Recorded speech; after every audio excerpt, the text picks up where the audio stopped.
മറ്റൊരു പ്രധാനപ്പെട്ട വാർത്തയിലേക്കാണ് സ്പോട്ട് ലൈവിന് പോകുന്നത്.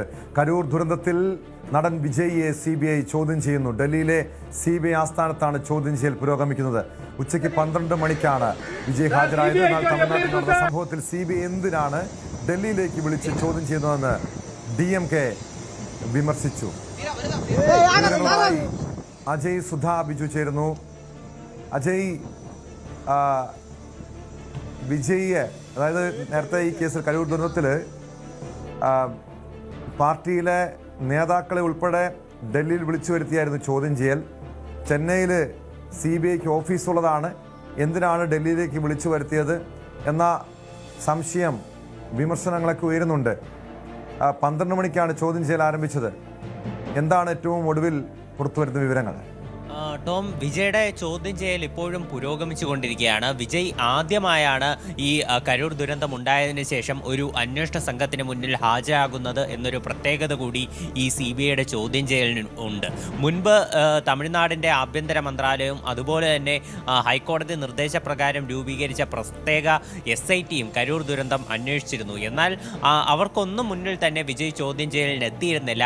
അതിന് കാരണം തമിഴ്നാട് സർക്കാർ ഈ കേസിൽ വിജയെ ചോദ്യം ചെയ്യാൻ വിളിപ്പിച്ച് വിജയ് എന്ന നേതാവിനും അദ്ദേഹത്തിൻ്റെ പാർട്ടിയായിട്ടുള്ള TVKയ്ക്കും ഒരു എക്സ്ട്രാ ബൂസ്റ്റ് തെരഞ്ഞെടുപ്പിന് മുന്നോടിയായി ഉണ്ടാക്കി കൊടുക്കണ്ട എന്ന് തീരുമാനിച്ചിരുന്നു. അപ്പോൾ അതിൻ്റെ ഭാഗമായി വിജയെ ഇതുവരെ ആരും ചോദ്യം ചെയ്യാൻ വിളിപ്പിച്ചിരുന്നില്ല. എന്നാൽ TVK തന്നെ ഈ തമിഴ്നാട് സർക്കാരിൻ്റെയും SITയുടെയും അന്വേഷണം നിഷ്പക്ഷമല്ല എന്ന് ആരോപിച്ചുകൊണ്ട് പല ആവർത്തി രംഗത്തെത്തിയിരുന്നു. അവർ മാത്രമല്ല, BJPയും AIADMKയും ഉൾപ്പെടെയുള്ള പാർട്ടികൾ ഈ സംസ്ഥാനത്തിൻ്റെ അന്വേഷണത്തിനെതിരെ വിമർശനം ഉന്നയിച്ചിരുന്നു. തുടർന്ന് ഒരു നിഷ്പക്ഷ അന്വേഷണം കേസിൽ ഉണ്ടാകാൻ വേണ്ടിയിട്ടാണ് CBIയെ ഈ അന്വേഷണ ചുമതല ഏൽപ്പിക്കുന്നത്. റിട്ടയർഡ് സുപ്രീം കോടതി ജസ്റ്റിസ് ആയിട്ടുള്ള ഈ അജയ് രസ്തോഗിയുടെ നേതൃത്വത്തിലാണ് ഈ അന്വേഷണം പുരോഗമിക്കുന്നത്. നിലവിൽ വിജയുടെ ചോദ്യം ചെയ്യൽ ഡൽഹിയിൽ പുരോഗമിച്ചുകൊണ്ടിരിക്കുകയാണ്. ഇന്ന് രാവിലെ 7 മണിയോടെയാണ് വിജയ് ചെന്നൈയിൽ നിന്ന് ഡൽഹിയിലേക്ക് പ്രത്യേകം ചാർട്ട് ചെയ്ത വിമാനത്തിൽ യാത്ര തിരിച്ചത്. 9:30 അദ്ദേഹം ഡൽഹിയിൽ എത്തിച്ചേർന്നു. അതിനുശേഷം 12 മണിയോടുകൂടിയാണ് CBI ആസ്ഥാനത്ത് അദ്ദേഹം ചോദ്യം ചെയ്യലിന് വേണ്ടി ഹാജരായത്. വിജയെ പിന്തുണയ്ക്കാൻ വേണ്ടി CBI ഓഫീസിന് പുറത്ത് കുറച്ച് TVK പ്രവർത്തകരെല്ലാം തടിച്ചുകൂടിയിരുന്നു. വിജയുടെ ചോദ്യം ചെയ്യലകത്ത് പുരോഗമിക്കുകയാണ്. 3 ഉദ്യോഗസ്ഥർ അടങ്ങിയിട്ടുള്ള സംഘമാണ് വിജയെ ചോദ്യം ചെയ്യുന്നത് എന്നാണ് മനസ്സിലാക്കാൻ സാധിച്ചിട്ടുള്ളത്. CBI സൂപ്രണ്ടന്റും അതുപോലെ തന്നെ ഒരു ഇൻസ്പെക്ടർ, അതുപോലെ മറ്റൊരു റാങ്കിലുള്ള ഉദ്യോഗസ്ഥൻ, ഇത്തരത്തിൽ 3 പേർ ചേർന്ന സംഘമാണ് വിജയെ നിലവിൽ ചോദ്യം ചെയ്തുകൊണ്ടിരിക്കുന്നത്. വിജയോട് പല നിർണായക ചോദ്യങ്ങളും ഉന്നയിച്ചതായിട്ടാണ് നമുക്ക് നിലവിൽ വിവരം ലഭിക്കുന്നത്.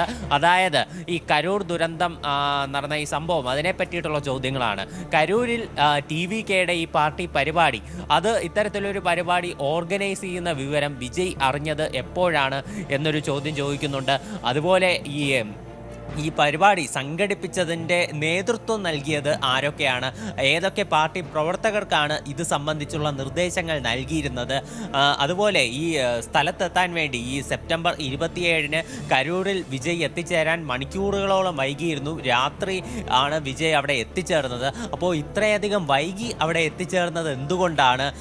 അതുപോലെ ഈ പ്രദേശത്ത് ഒരു കുട്ടി മിസ്സായിരുന്നു, ഒരു പെൺകുട്ടി മിസ്സായതായിട്ട് ഒരു അനൗൺസ്മെൻറ്റ് നടന്നിരുന്നു. ശേഷമാണ് സ്ഥിതിഗതികൾ വഷളാവുകയും ഈ ദുരന്തം ഉണ്ടാവുകയും ചെയ്തത്. അപ്പോൾ ഈ അനൗൺസ്മെൻറ്റിനെ പറ്റി വിജയ്ക്ക് അറിവുണ്ടായിരുന്നു.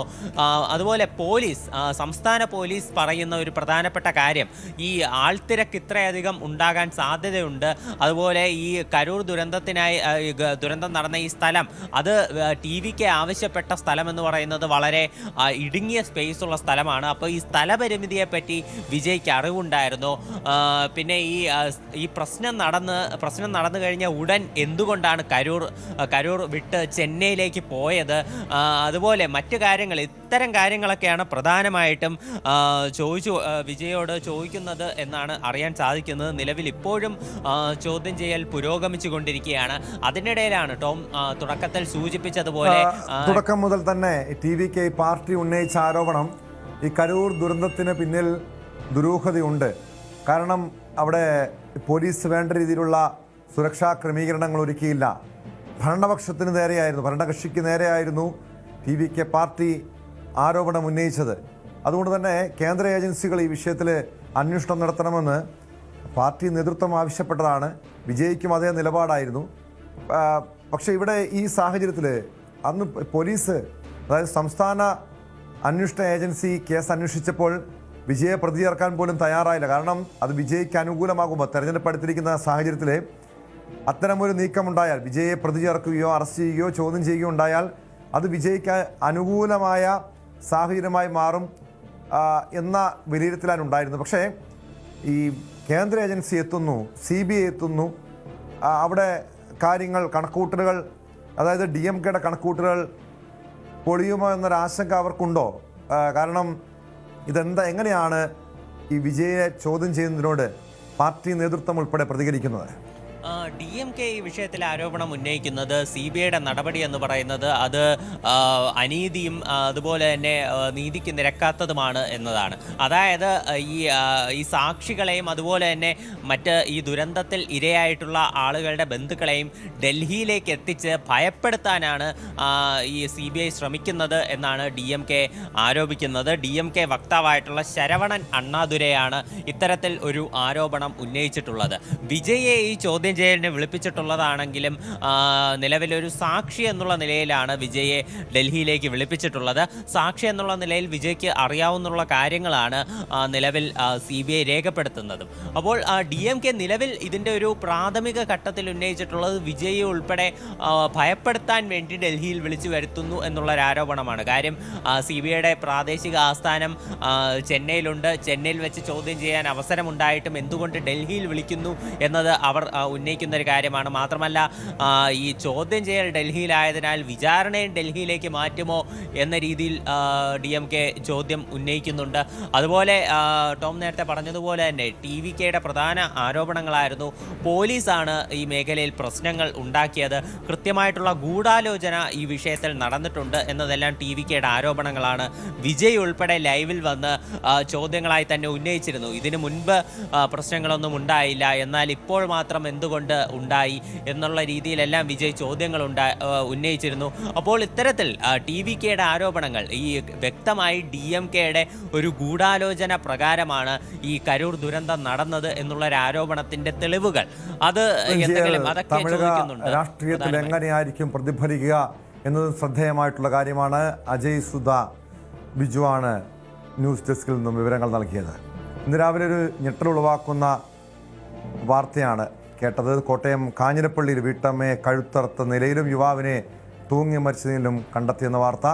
മോർക്കോലിൽ ഷേർലി മാത്യുവിനെയാണ് കഴുത്തറുത്ത നിലയിൽ കണ്ടെത്തിയത്. തൂങ്ങി മരിച്ച നിലയിൽ കണ്ടെത്തിയ യുവാവ് കോട്ടയം സ്വദേശിയാണ്. വീട്ടമ്മയെ ഫോണിൽ ലഭിക്കാതെ വന്നതോടെ നടത്തിയ അന്വേഷണത്തിലാണ് ഇവരെ കിടപ്പുമുറിയിലെ കട്ടിലിനോട് ചേർന്ന് കഴുത്തറുത്ത നിലയിലും യുവാവിനെ സ്റ്റെയർ കേസിൽ തൂങ്ങി മരിച്ച നിലയിലും കണ്ടെത്തിയത്. വീട് പോലീസ് സീൽ ചെയ്തിരിക്കുകയാണ്. കൂടുതൽ വാർത്തകൾക്ക് news 18 Keralam YouTube channel subscribe ചെയ്യുക.